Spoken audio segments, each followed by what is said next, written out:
maître Ngagne Demba Touré mu bokk parti Pastef gannaaw rek ba mu démonté propos yi nga xam ne le ministre Ismaïla Madior Fall ministre de la justice def na ko ci verdict Adji Sarr Ousmane Sonko même pas 24 heures après ñu génnee une affectation de maître Ngagne Demba Touré foofu la ci Matam ñu bëri jàpp ne c'est une sanction politique mais il faut rappeler aussi il n'est pas le seul greffier bi nga xam ne moom la ñu affecté 60 personnes lañ mais finalement cette coïncidence aussi c'est troublant.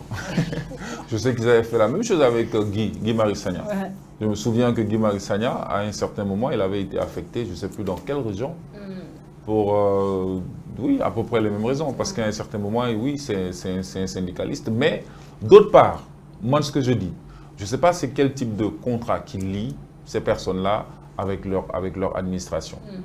Donc, c'est des propos. De l'État du Sénégal. Tu es fonctionnaire du Sénégal, tu travailles pour l'État du Sénégal. Donc, tu es obligé d'obéir quand on t'affecte quelque part. Ou bien tu obéis, ou bien tu démissionnes. C'est vrai. Donc, c'est ça aussi la situation, c'est ça la vraie vérité. Parce qu'il y a d'autres fonctionnaires qui ne sont peut-être pas aussi connus, qui ne dérangent certes pas, mais qui se retrouvent aussi affectés dans d'autres endroits.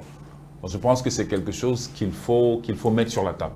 Maintenant, effectivement, c'est faire un procès peut-être en disant que les deux sont liés, mais c'est une coïncidence qui est trop flagrante.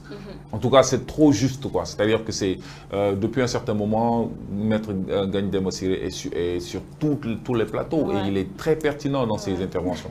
Et justement, qu'est-ce qu'il fait? Il va attirer l'attention. Il attire l'attention et s'il attire l'attention, effectivement, s'il y a quelqu'un qui va payer les pots cassés de son impertinence et de son appartenance aussi, surtout au camp de l'opposition, bien sûr, ça va être ces personnes ressources-là qu'on va essayer de museler. La preuve, vous avez vu par exemple avec le numéro 2 du PASTEF, Bassirou Diomaye Faye, qui a fait un post sur Facebook, actuellement il est en prison. Fadilou Camara, il avait été, je ne sais pas s'il est sorti de prison ou pas. Non, il était dans le même cas. Il y a un autre aussi de PASTEF, le chargé de communication, qui a le bracelet électronique, comment il s'appelle? C'est El Malik. El Malik aussi, ça commence à faire beaucoup. Alors qu'il y a d'autres partis politiques au Sénégal. Ce n'est pas que le PASTEF qui représente l'opposition. Il y a d'autres partis d'opposition, mais bizarrement, il n'y a que les cadres de ce parti-là qui sont muselés. Il n'y a que les cadres de ce parti-là à qui on fait subir ces problèmes-là. Tous ceux qui sont en prison, je vous donne le cas de notre ami confrère Nitdoff. Nitdoff, il est en prison parce qu'il a montré son appartenance au PASTEF. Il a fait un live.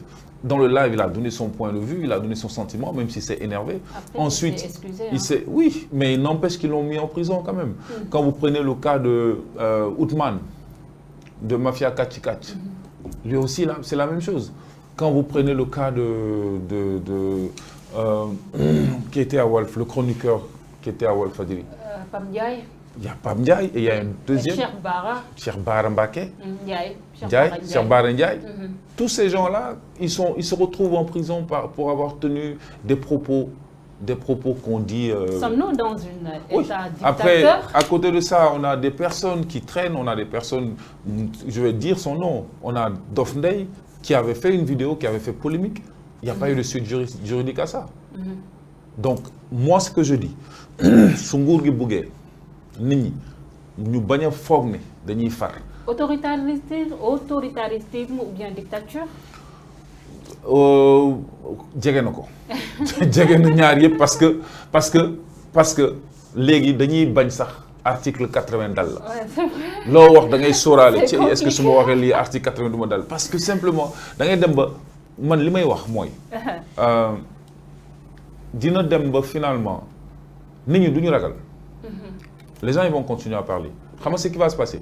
Bu ñu tëjee nii xam nga mënuñu créer prison pour 17 millions ou pour 10 millions de Sénégalais mënu nekk. C'est vrai. Mais li nga xamante ne moom mooy mën a am moom mooy day tax ba nit ñi dañuy gën a am fitu wax xam nga lu tax. Bi amee comment il s'appelle Assane Diouf bi mu nekk est-ce que Assane Diouf sax jàppuñu ko. Non, dafa amoon 3 retours de parquet. Après voilà. Finalement il a été libéré. Assane Diouf bi mu nekkee États-Unis commencé di wax di xorom au bout d'un moment ñu jël ko jàpp ko ils se sont arrangés en soi mu ñibbi Sénégal. mais est-ce que loolu noonu dafa wàññi nit ñi di xorom ci réseaux sociaux yi. déedéet. donc chaque fois day ubbi mais day gën a yokku et c'est ce qui est en train de se passer. ñi nga xamante ne dañu leen jàpp parce que dañoo wane 500 personnes xaw ma 600 personnes foo leen dugal ci yan kaso nga leen di dugal. et donc ce qui va se passer c'est que du arrêter nit ñi dañuy dem ba finalement dañuy ne ok comme noonu la fa demee on va pas arrêter gis nga donc li ñu arrêter ne dañuy affecter diw parce que bu ñu la mënta daan si yenn sanctions yi li ñu leen mën a def moom mooy affecter la pour nga bañ a nekkati au devant de la scène. mais dañuy fàtte ne réseaux sociaux yi am na. c'est vrai mais affectation yooyu grand duñ ci taxaw parce que bu ñu nee affecté nañ nit Tamba wala Matam les gens parlent soudainement de sanctions. Et ces régions jàpp naa ni c'est des régions comme Dakar. Oui, est-ce que loolu aussi justifiewul le fait que les États qui se sont succédés lajj bi nga xam ne def nañ ko par rapport aux autres régions du Sénégal aussi. Absolument waroon nañu góorgóorlu ba toutes les régions ni ñuy développé Dakar ni ñuy joxe yenn infrastructure ni mu amee Dakar ñu fexe ba yeneen régions yi tamit ñu mun a nekk des régions autonomes. mais la plupart de nit ñi boo leen affecté muy instituteur bi muy docteur bi muy greffier bi muy avocat bi képp koo xamante ne état bi mais c'est surtout mais xam nga la mooy problème bi mooy que ni foofu noonu ci boppam fi ngay yóbbu y a rien. C'est vrai. hôpitaux yi nga xamante ne ndeysaan c'est des hôpitaux yoo xamante ne yow dañu waroon relever seen plateau technique. mais dañuy bàyyi hôpital bi nu mu mel ñu bugg fa yóbbu yenn nit ñi duñ fa nangoo dem. nga jël ay enseignants ñu nekk Dakar di enseigner fii nekk ci yenn écoles yi nekk ci yenn conditions yi nga bugg leen yóbbu foo xamante ne banc yi du doy. c'est des effets qui pléthoriques effectifs yu pléthoriques ci classe yi.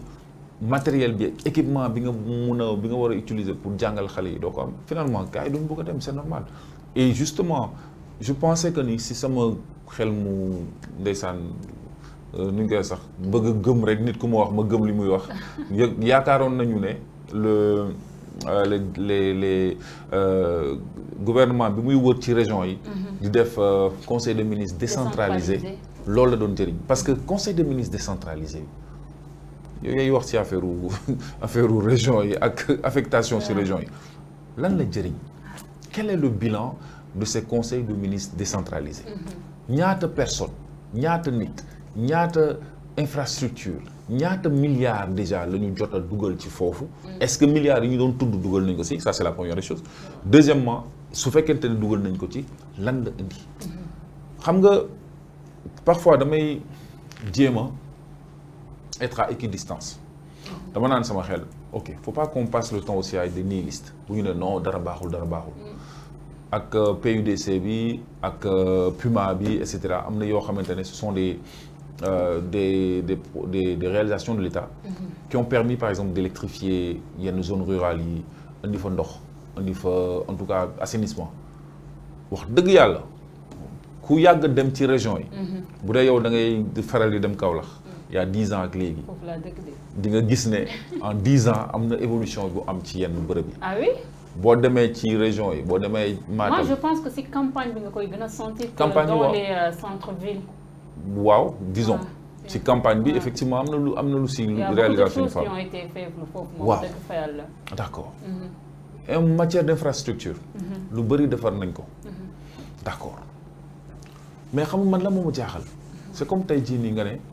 damay jël tablette nen defaral la omelette nga lekk mais boo xoolee omelette bi ay ñaari nen ngay gis ci sa plat alors que man tablette nen laa jënd pour defaral la omelette c'est exactement man noonu laay gisee affaire c'est-à-dire que li ngay dégg ci financement li ngay dégg ci xaalis bi ñu jot ci état bi li mu jot a dugal ci at bi ak li nga xamante ne moom la ñu réaliser tu te dis mais on aurait pu réaliser beaucoup plus avec ça man sama gis-gis sama perception laa wax même bu fekkente ne y a des choses qui sont réalisées et même bu fekkente ne on parle de réalisation matérielle on parle de bilan matériel loolu on ne peut pas enlever ça au président on peut pas enlever ça au régime en place mais à côté de ça ñu ne la Corona il y a eu 1000 milliards qui ont été affectés qui ont ñu jox ko nit ñi ñu def kii ok on fait le bilan 1000 milliards yi fu mu dugg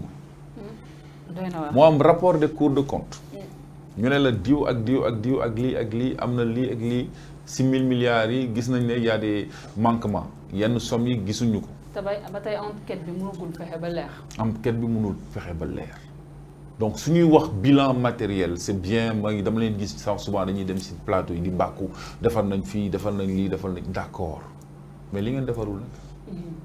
ana xaalis bi nga xamante ne ñun on juge que ni loolu waroon ñu am justification bu leer mënuñu ñëw ne ministre de la culture DAGE bi moom mooy fautif bi moom la ñuy tëj alors que DAGE bi lan lay def day exécuter lu ñu ko wax mu def. c'est vrai mënuñu jël ay DAGE di leen tëj alors que ñi nga xamante ne ñoom ñooy seen patron ñoom ñoo waral problème bi am tu vois ce que je veux dire. donc man foofu laa bëgg ñu taxaw donc soo seetloo Sénégal li nga xamante ne moom mooy am depuis toutes ces années là c'est l'accumulation de toutes ces frustrations. C'est vrai. munoo ne da ngay créer ay emplois jënd ay indi ay Jakarta Dakar. En tout cas. c'est-à-dire que Jakarta yi Dakar yow créé woo ko man créé wu ma ko état bi créé ko ku nekk individuellement yaa ñëw créé sa liggéey boobu ba tax léegi nii yow les gens ils préfèrent jël Jakarta cak-cak plutôt que jël taxi pour les transports et Dakar c'est un centre urbain. Et c'est dangereux. Hein? C'est dangereux. On est 4 millions de personnes ici. Si 4 millions, peut-être il y a 2 ou 3 millions, ou je sais pas, 1 million 500 000 de véhicules.